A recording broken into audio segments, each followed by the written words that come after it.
Hello everyone, I wanted to show you how I made the image for Tate's birthday card that I made for him for Tuesday. I made one with the extreme guitar and then one with the skateboard. I have those two solid stamps. And I want to show you how I did this background. You can do this in any color, but his favorite color is blue, so that's why I chose blue. If I would have did it for Tanner, it would be red, because his favorite color is red. So this is called the Pouncing Brayer technique, and I just want to show you that real quick technique so you can do it yourself. The first thing you're going to need is a piece of glossy cardstock, and this measures 3 by 4. Can be any size that you want to. You're going to need a brayer, and you're going to need your choice of dye-based ink, which is mine is Pacific Blue. The first thing you do is ink up your brayer. Really good, get it really good and juicy. There you go. Move that off to the side. And then you're going to move your paper instead of your brayer, and it's kind of, this side is going to be in the middle. So you're going to pounce. Here, let me move it for you. Pounce like this. And you can just touch it or you can roll it. Try to stay in the middle. Again, you're just going to move your brayer. Oh, excuse me, I'm sorry. You're going to move your cardstock. Try to keep that in the middle. Now as you go once through, you can stop, or you can keep going and then just kind of brayer a little bit more and pounce. Depends, and each one turns out different because of how you're doing it. You can let as much white show through as you want.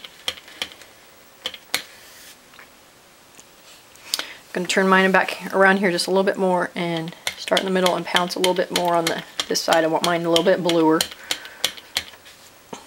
But that's how you get that almost like kaleidoscope feel. And then you're going to have to let that dry. Sometimes you can wave it, or I don't really use a heat gun. I usually just set mine off to the side before I stamp again. So I'm going to let this dry and I'll come back and show you how I stamp the image. Okay, I'm back. This is dry enough to stamp on now. And I wanted to show you how my cards turned out in that time I made my cards. This sketch was done by Wendy at Papercraft Planet. I'm playing along this week. So I thought they turned out really good. I think he's going to like them. I don't know which one I'm going to give him this time, and I'll have to give someone else one of the other cards. So I'm going to stamp the skateboarder again. That is this single stamp right here. And you're going to use StazOn, jet black StazOn.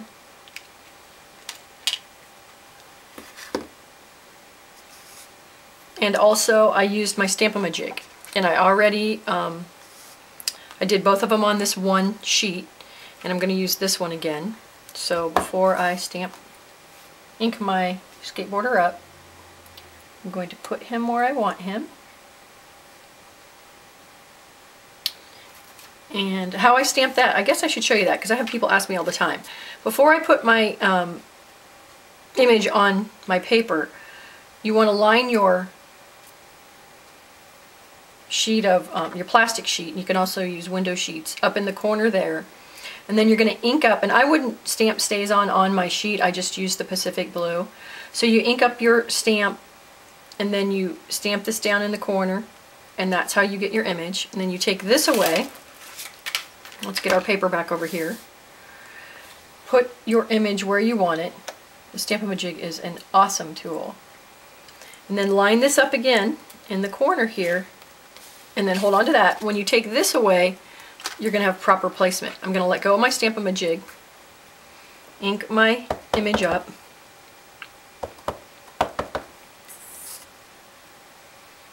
hold down on my Stamp-A-Ma-Jig again, and put my image in the corner. This I want to press pretty hard because I want that, hopefully all that will transfer on. Ooh, it did pretty well.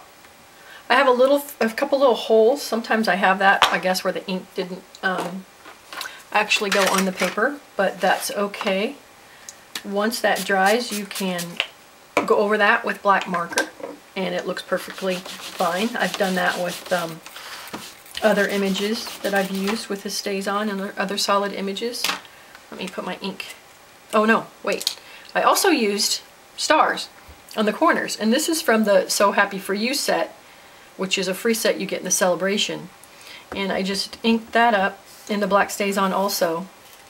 And I kind of wanted my pattern to go. I'm going to have them shoot in this time.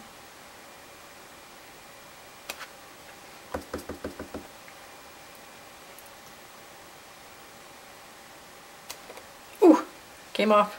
Oops. I'll just put that back on again.